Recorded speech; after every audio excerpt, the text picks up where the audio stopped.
if you're over 60. There's one common walking habit that could quietly increase your risk of a stroke, and not during your walk, but hours later while you sleep. No warning signs, no chest pain, just a sudden moment where you wake up unable to move part of your body or speak clearly. As a neurologist, I've seen this happen far too often. These were active, healthy seniors. They avoided smoking, they watched their blood pressure, but they made one mistake. They followed a walking routine that unknowingly put pressure on their blood vessels, triggered clot formation, and left their brain at risk during the most vulnerable hours between 2 and 6 in the morning. In today's video, I'll walk you through 9 common walking mistakes that could quietly sabotage your brain health.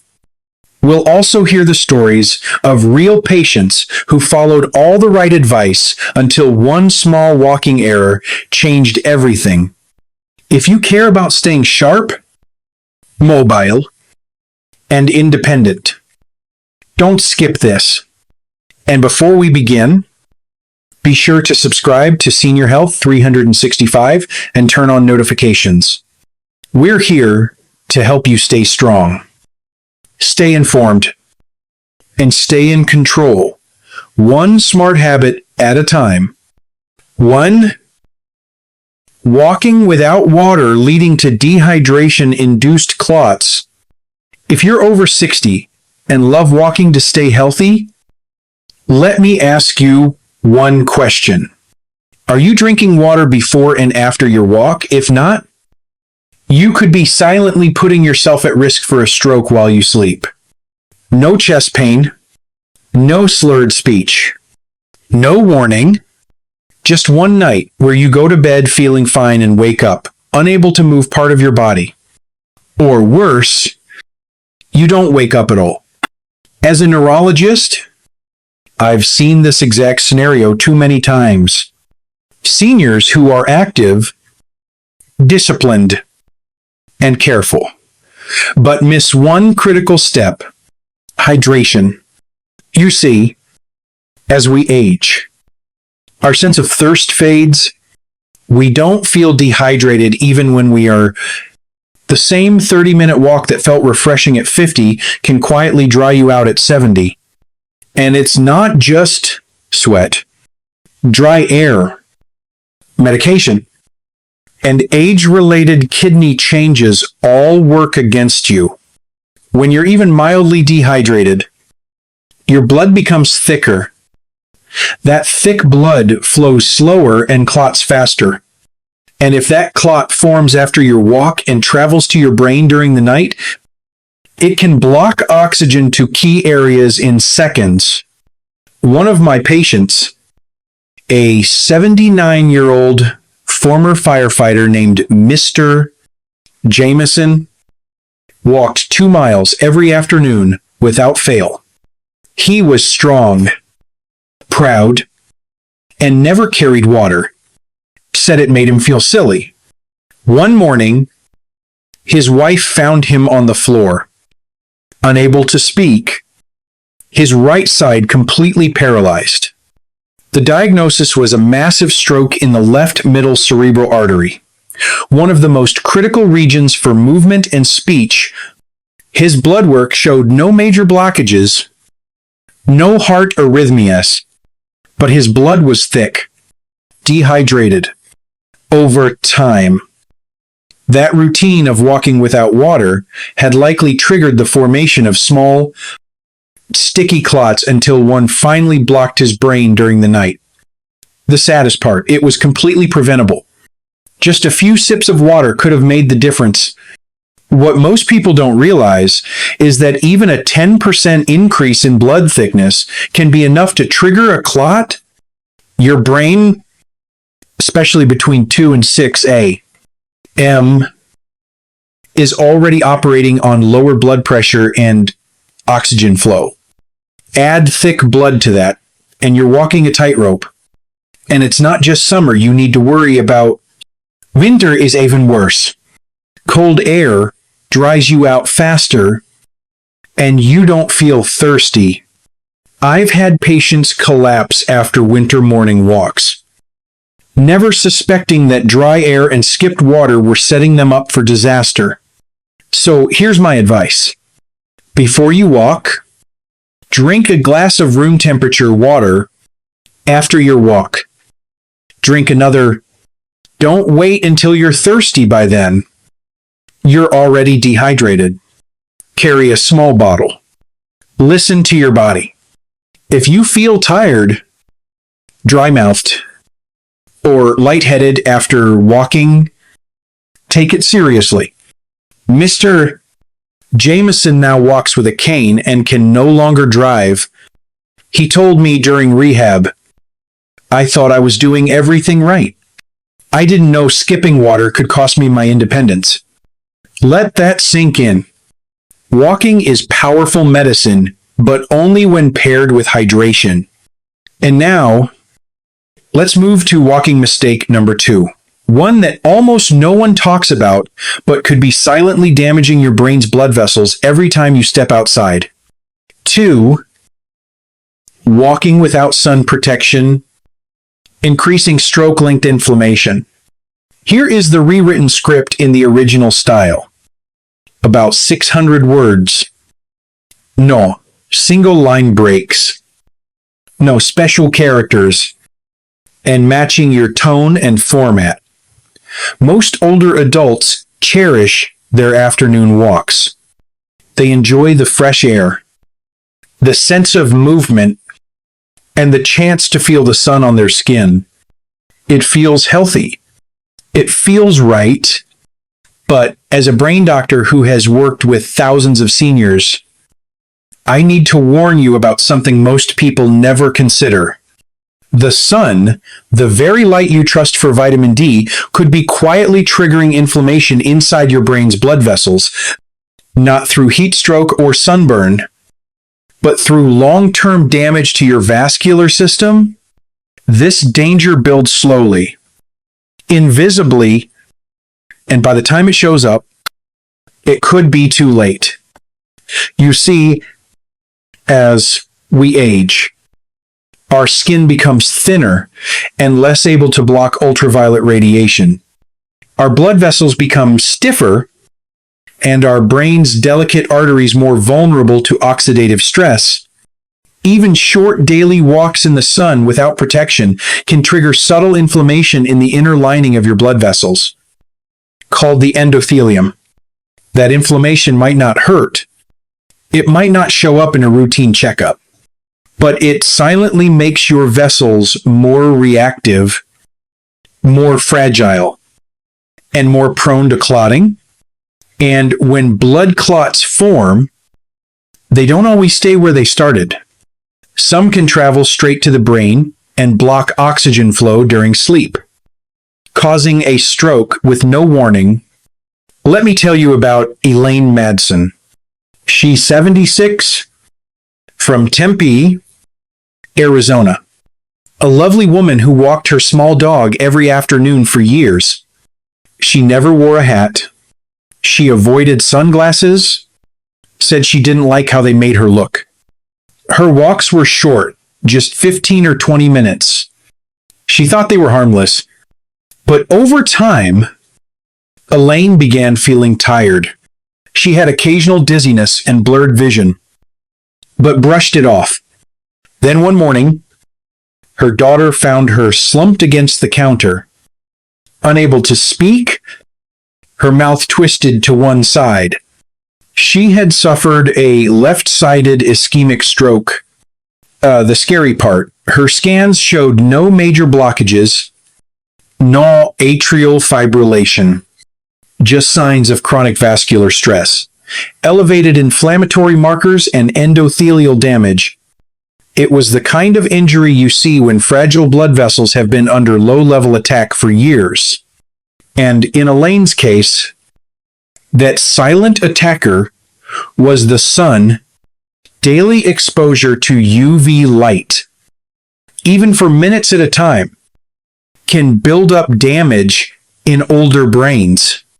It's not about burning, It's about internal inflammation you cannot see or feel until it's too late. The eyes are especially vulnerable. They're a direct gateway to the brain. Unfiltered UV rays entering the retina can trigger nerve inflammation that spills over into nearby cerebral tissue. That's why sun protection isn't about style. It's about safety. I tell every patient over 60 the same thing. If you walk outdoors, even for 10 minutes, wear a wide-brimmed hat. Use wraparound UV blocking sunglasses. Avoid walking between 10 a.m. and 4 p.m.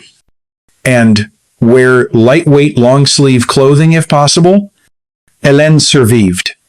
But she now walks with assistance. She attends speech therapy, and every time I see her, if she says one thing, I didn't know the sun could hurt my brain. I thought it just caused wrinkles. That belief cost her more than she imagined. It doesn't have to cost you. If you've been walking without protection, start today. Your brain remembers every insult you let pass. But if you think this hidden danger is serious, wait until you hear what happens when you walk alone with no one nearby to notice if something goes wrong. Habit 3 may be the most isolating risk yet, and the most dangerous. Keep watching. 3. Walking in isolation. No one to notice warning signs. Walking alone might seem harmless, even therapeutic, but for seniors, especially those over 60, it can quietly become one of the most dangerous habits in their routine.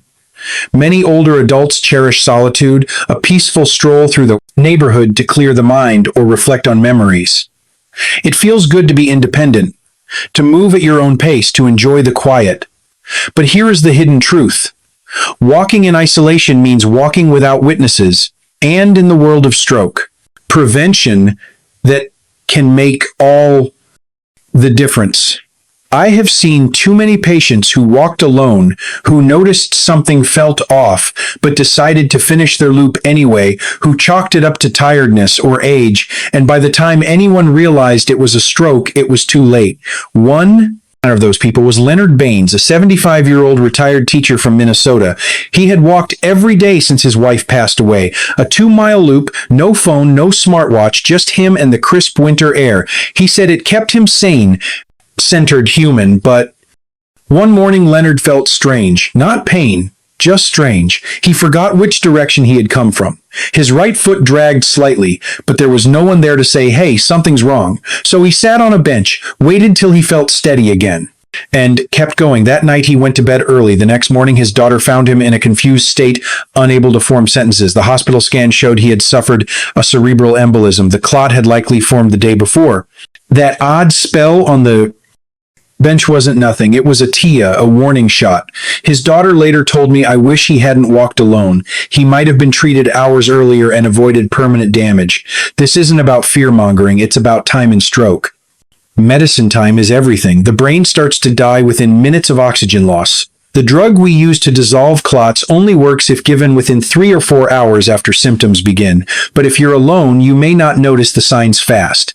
Enough or worse, you may downplay them until it's too late. That's why I urge every older adult to reconsider solo walks. Not give them up, but rethink them. Walk with a friend once or twice a week, join a walking group, let a neighbor know your schedule, and route carry a phone with GPS or a wearable alert device. These aren't signs of weakness, they're tools of survival, because your body may whisper its warning signs, and having someone nearby could be the difference between recovery and disability. Leonard still walks today. But now he walks with his daughter, they share stories, they watch each other, they laugh, and every time he puts on his shoes, he remembers that day on the bench. He told me, "I thought I was fine. I didn't realize silence could be so loud." So ask yourself this: are you walking for health or outpacing your safety? Because next we'll look at something even more surprising: how walking right after dinner, even a healthy dinner, can trigger dangerous shifts in blood pressure and circulation at the worst possible time. Stay with me. Habit number 4 is 1. most people have never considered, but it could change the way you schedule your steps forever. 4. Walking after a heavy dinner. Bad timing. Bad pressure. Walking after dinner feels good. It feels healthy. It feels like the right thing to do. And for years, that's exactly what many older adults have believed. A simple habit, a light walk to settle the stomach, regulate blood sugar, and ease into the night. But what if that comforting walk, taken at the wrong time, is quietly increasing your stroke risk while you sleep? As a neurologist, I've seen it again and again. Patients who thought they were doing everything right, they ate a hearty meal, took a brisk evening walk, and woke up unable to speak or move one side of their body. It's not the walk itself that's the problem. It's the timing and what's happening inside your body when you least expect it. Here's what most people never consider. After a heavy meal, especially one rich in fats or carbs, your body naturally shifts blood to your digestive organs. It's called postprandial hyperemia. Your stomach and intestines demand more blood flow to break down the food. In younger people, the cardiovascular system adjusts quickly.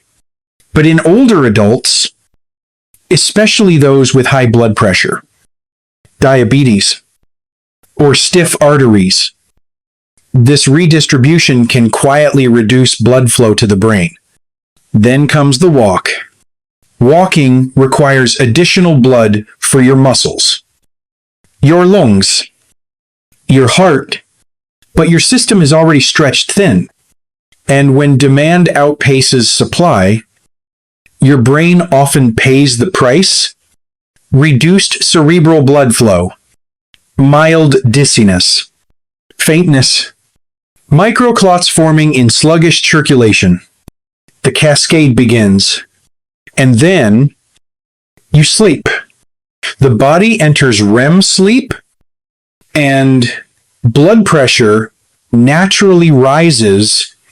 That's when a clot, formed hours earlier during digestion and movement, can finally lodge itself in a fragile artery in your brain. A stroke that happens not during your walk, but long after, silent, devastating, irreversible.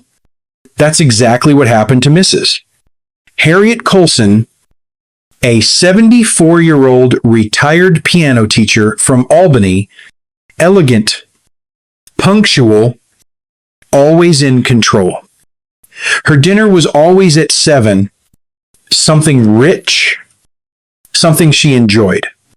Then came her evening walk, 20 minutes around her quiet block.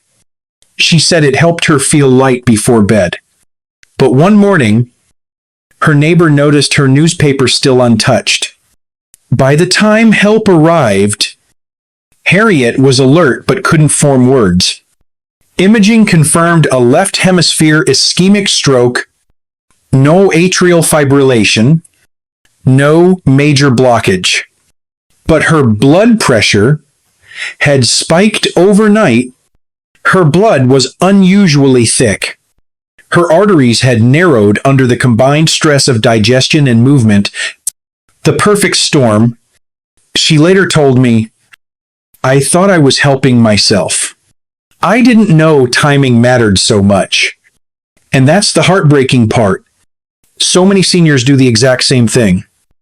Eat, walk, sleep, but without realizing that the body after 60 doesn't recover like it did at 40. For older adults, I recommend waiting at least 90 minutes after a heavy meal before taking a walk. And even then, keep it slow. Keep it light.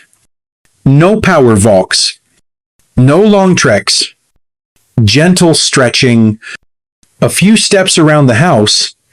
Listen to your body. Respect its limits, especially at night. Harriet walks again now. But her routine has changed. She eats lighter. She waits longer. She gives her body time to process before asking it to move again. I finally understand. She told me, it's not about how much I do, it's about when and how I do it. That awareness may have saved her life. And if you think timing is important, wait until you hear how the way you hold your body when walking can silently choke off blood supply to your brain. Habit number 5 is one of the most overlooked, most biomechanically dangerous walking mistakes, and almost no one talks about it. 5. Walking with poor posture. The hidden stroke risk most seniors ignore. Walking is good, but walking with poor posture, that's a hidden stroke risk most seniors never see coming. And I mean that literally, because many are too busy looking down. Most older adults I meet are proud of their walking habits. It's their way of staying mobile, strong, and independent. But here's what too few realize: how you walk matters just as much as how far or how often. And when posture is off, head down, shoulders slumped, neck flexed forward, you're doing more than just changing your stance. You may be quietly cutting off the very blood flow your brain needs to stay alive. See, your carotid arteries run up both sides of your neck. They're the main highways, delivering oxygen-rich blood from your heart to your brain. But they're not invincible. As we age, these arteries often become stiffer, narrower, or partially clogged by plaque. Now imagine folding your neck forward with every step, day after day. That slight tilt narrows the space in your spine. Compressing the carotids, the flow slows, the turbulence increases, and when blood doesn't move smoothly, clots form, clots that can dislodge in your sleep or during a routine walk. 1 minute you're fine. The next, you're on the ground or waking up, unable to speak. This isn't theory. It happened to Albert Knox, 78, from Illinois, a retired accountant, proud of his daily 2-mile walks. One morning, he suddenly lost balance, felt dizzy, and couldn't get his words out. It lasted just a few minutes, a transient ischemic attack, a mini stroke. No permanent damage, thankfully. But when I saw him and asked him to demonstrate how he walked, the problem was obvious. Albert stared straight at the ground, neck bent nearly 45 degrees, back rounded. He said it made him feel safer after a fall years earlier. But the very thing he did to prevent danger had become a danger itself. We ran a carotid ultrasound while he held that posture. His blood flow dropped significantly with his neck flexed forward. Every step he took like that was slowly starving his brain of oxygen. That mini stroke was no mystery. It was a warning. Albert changed. He started working with a physical therapist, practiced standing taller, using walking poles, doing posture exercises. We worked on strengthening his core and upper back. He learned to keep his gaze 15 feet ahead, not at the ground. His gait became smoother, his balance steadier, his confidence stronger. I thought a fall would be my biggest danger. He told me, turns out, it was the way I stood. So if you're walking daily, over 65, and reading this, now ask yourself, how do I look when I walk? Am I staring at my feet, bracing against fear, or am I moving forward with my chest open and my head up? Because posture isn't just about appearance. It's about blood flow, brain health, stroke risk. Here's what you can start doing today. Asterisk look up Keep your gaze at 10 feet ahead. Chin up. Don't let your head drop. Asterisk. Pull your shoulders back. Don't hunch. Asterisk. Imagine a string lifting your crown. Asterisk. Stretch your neck and back every day. Asterisk. Use walking poles or a light rollator if you need support. And above all, don't wait. Poor posture is a silent risk. Fix it before it becomes a headline in your medical record. Because if something as simple as slouching can trigger a stroke, imagine what damage the wrong footwear might be causing every time you lace up.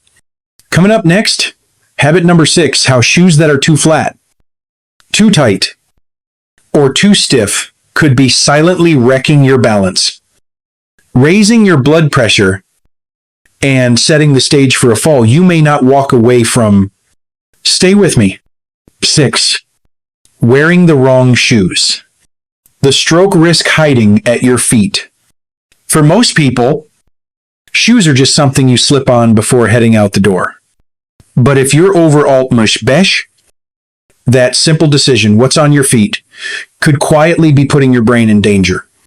Not because of fashion, not even because of foot pain, but because the wrong footwear can slowly disrupt your circulation, shift your posture, throw off your balance, and increase your stroke risk without you ever realizing it.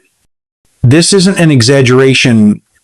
As a neurologist, I've seen too many patients suffer catastrophic consequences from what started as poor shoe choices. Here's why it matters. As we age, our feet change. The fat pads that once cushioned every step begin to wear down. Arches collapse. Ankles stiffen. But most of us don't change our shoes to match these changes. We keep wearing the same slip-ons, flats, or tight-fitting sneakers we've always worn unaware that they no longer serve us. The result, poor support, restricted movement, and more importantly, impaired circulation. When your shoes are too tight, too hard, or too flat, they affect your entire gait. They stop your calf muscles from flexing properly, which slows the return of blood from your legs back to your heart. For older adults with varicose veins, vascular stiffness, or limited mobility, this creates a perfect storm, sluggish blood flow, pooling in the legs, and eventually clot formation. And if one of those clots travels upward, it can reach your brain. That's stroke. Let me tell you about Jeannie Rohr, a 72-year-old retired librarian from Maine, a vibrant woman, sharp and active. She walked every day around the local high school track with her sister, but she always wore the same pair of slip-on canvas shoes, thin, unsupportive, stylish but old. They're just easy to wear. She told me, then one day, she fell. Her right foot gave out mid-walk. She fell backward, hit her head, and ended up in the ER. The scan showed a cerebellar stroke, small, but serious. What shocked us wasn't a heart condition or atrial fibrillation. It was a deep vein thrombosis, DVT, in her lower leg. A clot had formed silently over weeks, maybe months. The culprit, her shoes. They compressed her feet, restricted movement in her calves, and altered her gait. Her posture shifted, her blood slowed, and the clot formed. I never imagined shoes could hurt my brain. She told me later, I thought they just hurt my feet.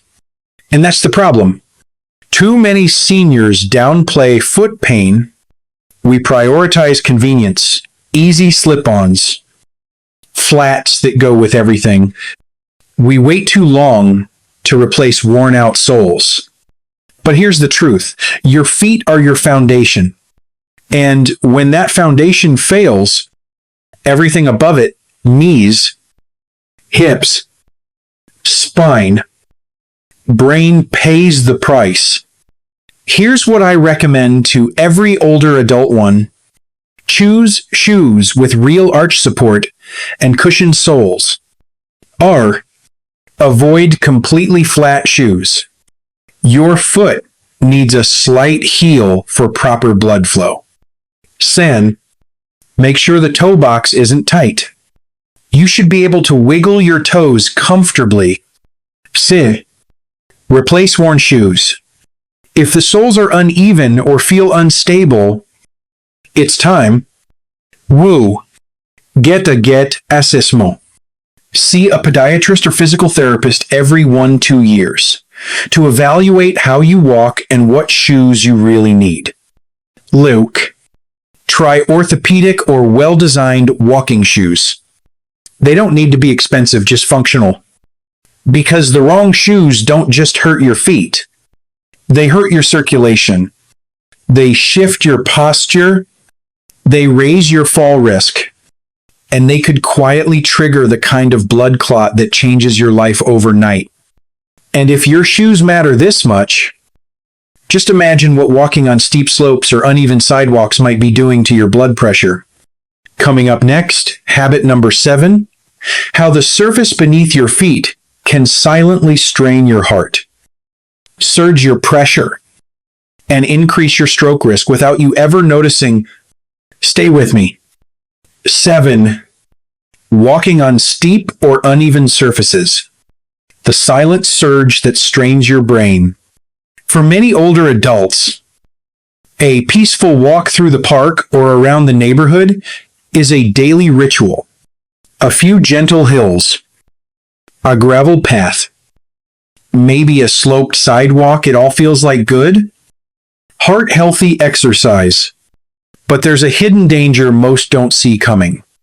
When you're over pump a 3 gain, every surface you walk on can either support your brain or slowly work against it. Let's be clear, walking is good for you, but not all walking is created equal. That beautiful forest trail, the cracked sidewalk, or the sloping driveway can quietly overload your heart, brain, and nervous system, and over time, that stress can lead to serious, even life-threatening consequences. Let me explain what happens inside the body. When you walk uphill, your muscles demand more oxygen. Your heart works harder. Blood pressure, especially systolic pressure, can spike quickly. Now, if your arteries are already a bit stiff or narrowed with age, that pressure surge creates shearing force against the vessel walls. This can dislodge tiny plaques or activate clot formation and walking downhill. That's no relief. It shifts your center of gravity. It challenges your balance. Especially in older adults with vestibular changes or joint stiffness, your brain, eyes, and inner ear have to coordinate constantly. Every unstable step, every small correction, drains your energy reserves and strains your brain's ability to regulate blood pressure and blood flow. This is especially dangerous if you're dehydrated, poorly rested, or dealing with mild cognitive decline. Your body's natural shock absorbers, called baroreceptors, become less responsive with age. They can't react as quickly to sudden shifts. And when that regulation lags, the result can be dizziness, confusion, or even a stroke. Let me tell you about Mr. Raymond Ellis, 81 years old. A retired city inspector from Pennsylvania. Every morning, rain or shine, he walked a wooded trail near his home. He believed the hills were keeping him young One morning, after a rainy night, the path was slick, and he didn't fall, but he slipped slightly on a muddy slope. His heart began to race. He felt dizzy, but sat down, thinking it would pass. Later that day, his neighbor found him at home, slurring his words, disoriented. He'd suffered a parietal stroke that affected his memory and coordination. His hospital workup told the story. A spike in blood pressure during that uneven walk. Microclots in the brain. Dehydration. And the trigger, a small, muddy incline he'd walked dozens of times before. I thought the hills were helping me. Raymond told me. I never guessed they were hurting my brain. Sadly, his case isn't rare. Here's the medical truth.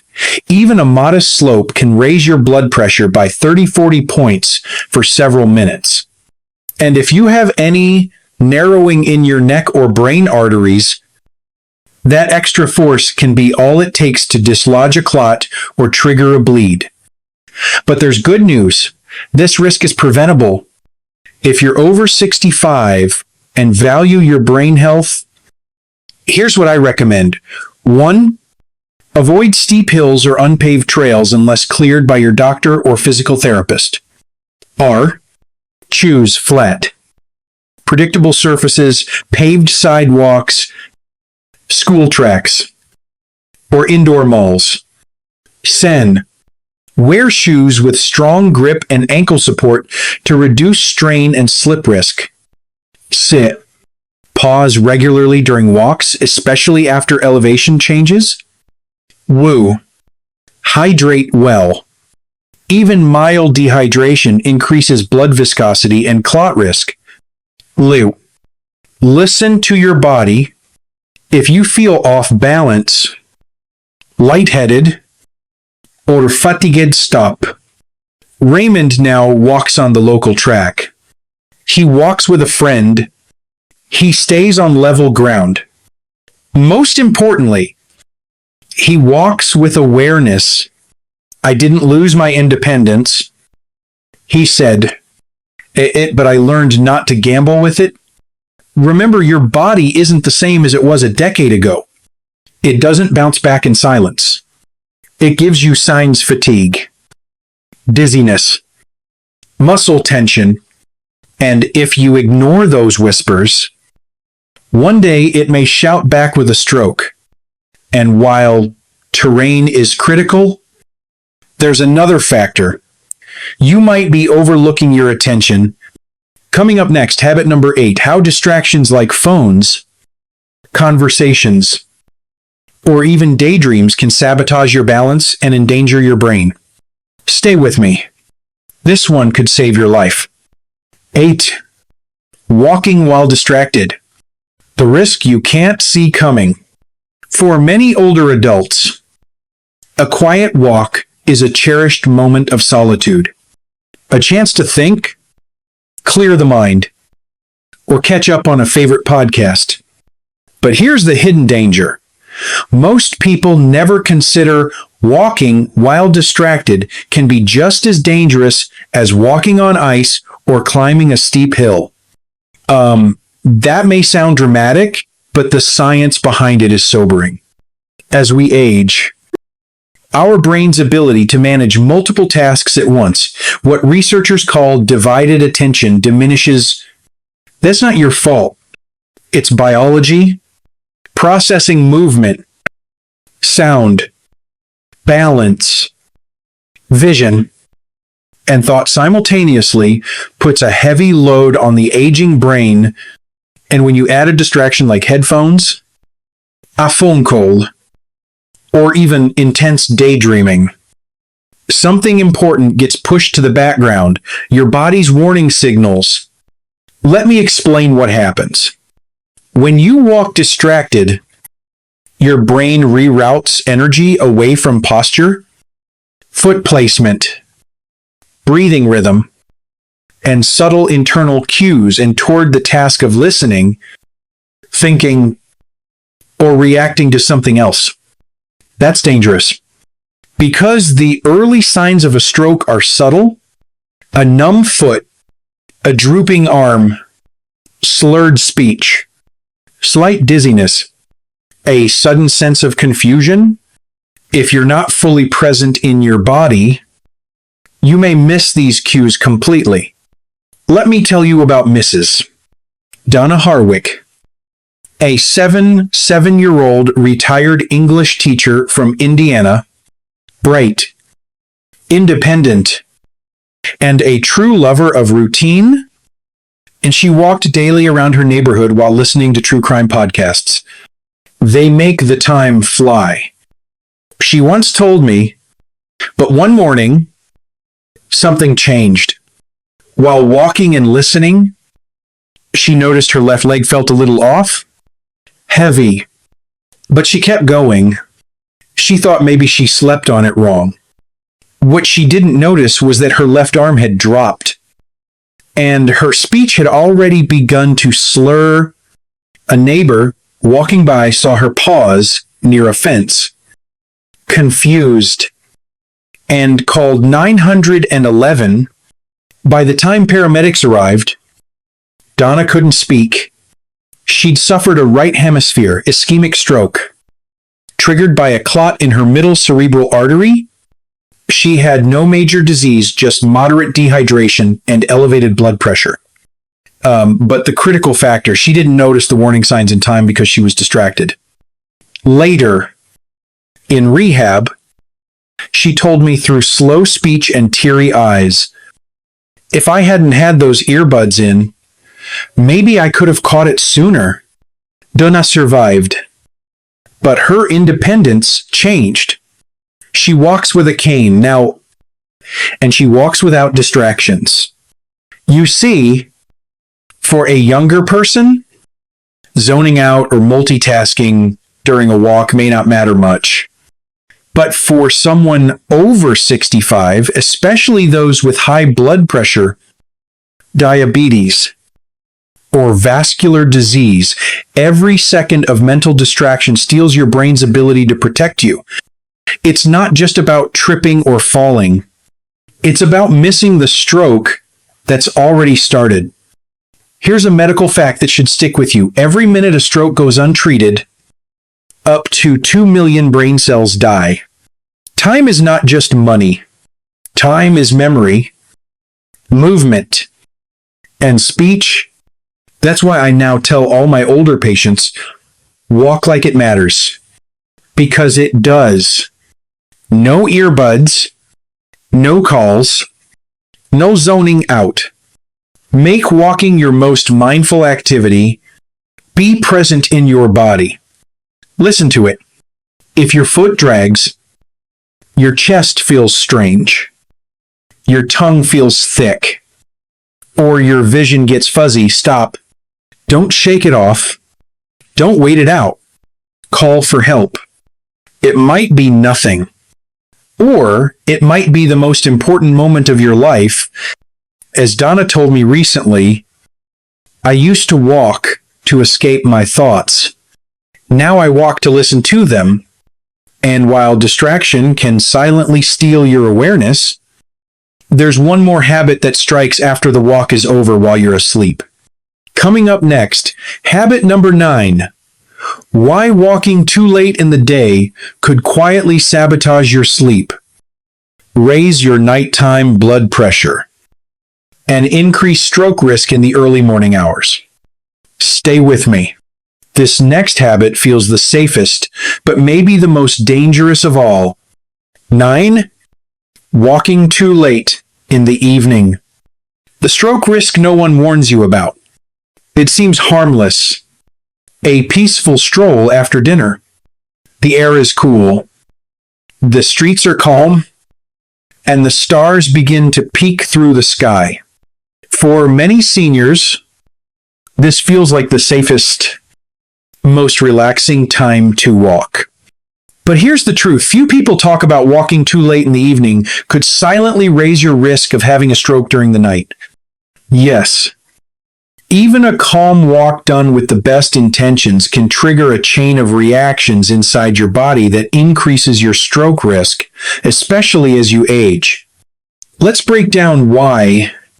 Between 200 and 400 a.m., your body enters one of its most fragile states. That's when blood pressure naturally spikes, especially during REM sleep. In younger people, this isn't usually a problem.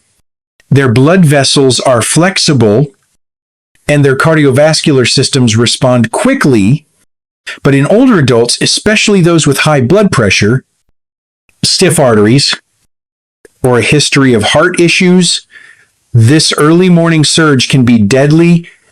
Now imagine you take a walk late in the evening, say an hour or so before bed. What seems like a healthy habit is actually stimulating your sympathetic nervous system, the fight or flight system. Your heart beats faster. Your adrenaline rises. Your blood vessels narrow slightly. Your brain stays alert. And instead of winding down, your body remains in a state of overdrive, just when it should be resting and recovering. This imbalance can disrupt your sleep quality, raise your nighttime blood pressure, and make it easier for a blood clot to form or travel while you're asleep. Let me tell you about Mr. Dennis Monroe, 80 years old, a retired veteran from South Carolina, a strong, clear-headed man with a kind smile. He walked every night at 8:00 p.m. Sometimes later. It helps me sleep, he said, and I love looking at the stars.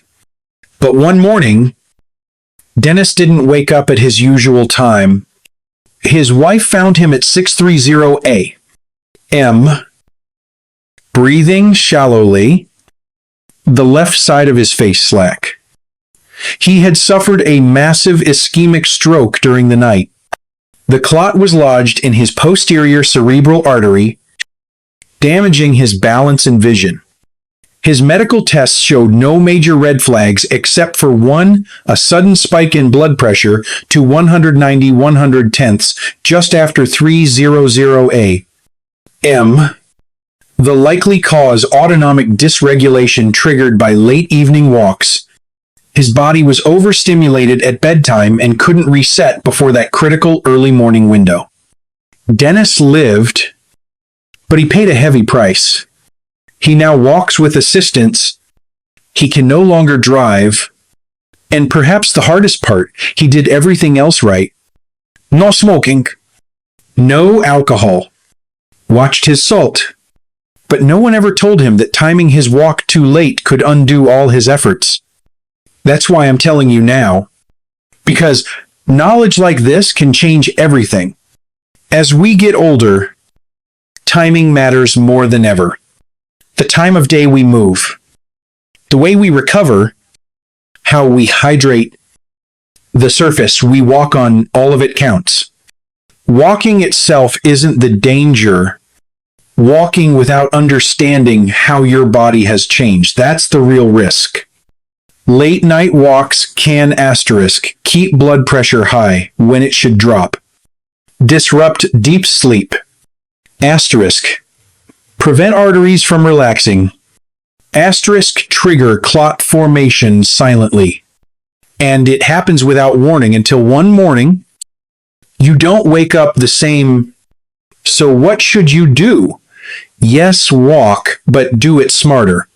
Choose morning or early afternoon. Walk on safe. Level surface. Bring water. Don't go out if it's too cold or too late. Be mindful. Be present. Listen to your body. You're not too old to move. You're too wise not to move with care. Let me leave you with the words of Margaret Hill. Bashasi, from Iowa.